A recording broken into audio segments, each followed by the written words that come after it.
Thiruvallam Chitranjali studio ആദ്യഘട്ട നവീകരണ ഉദ്ഘാടനവും ജെ.സി. ഡാനിയലിൻ്റെ വെങ്കല പ്രതിമ അനാച്ഛാദനവും മന്ത്രി സജി ചെറിയാൻ നിർവഹിച്ചു.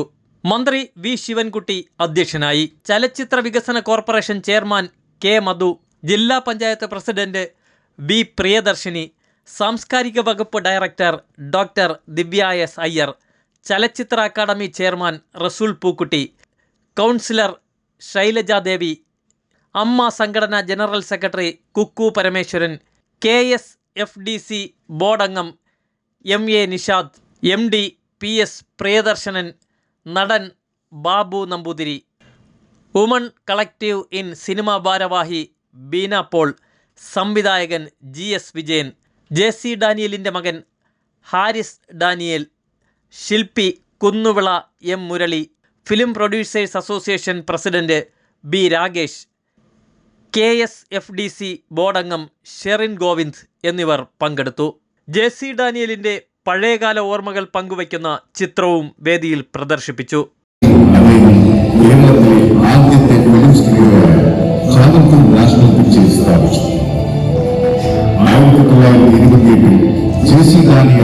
മലയാളത്തിലെ ആദ്യത്തെ ചലച്ചിത്രമായ വിഗതകുമാരൻ പൂർത്തിയാക്കി പ്രദർശിപ്പിച്ചു.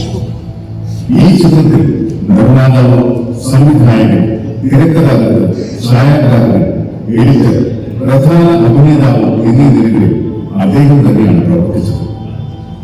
തിരുവനന്തപുരം ക്യാപിറ്റൽ തിയേറ്ററിലായിരുന്നു ചിത്രത്തിന്റെ ആദ്യ പ്രദർശനം.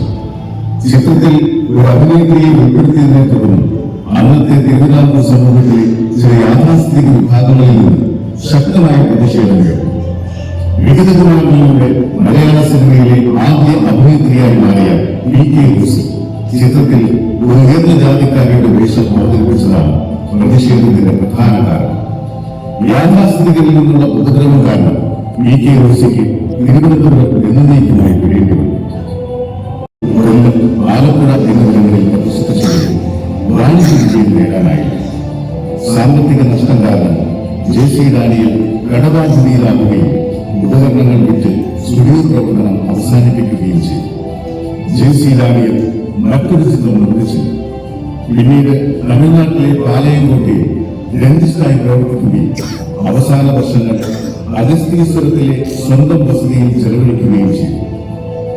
വിഗതകുമാരനിലൂടെ ജെ.സി. ഡാനിയൽ മലയാള സിനിമയുടെ വ്യവസായത്തിന്റെ അടിത്തറ പാകുക മാത്രമല്ല, സാമൂഹിക പ്രസക്തിയുള്ള വിഷയങ്ങളുമായി ചേർന്ന് മുന്നേറുന്ന ഒരു ചലച്ചിത്ര പാരമ്പര്യത്തിന് തുടക്കം കുറിക്കുക കൂടിയാണ് ചെയ്തത്.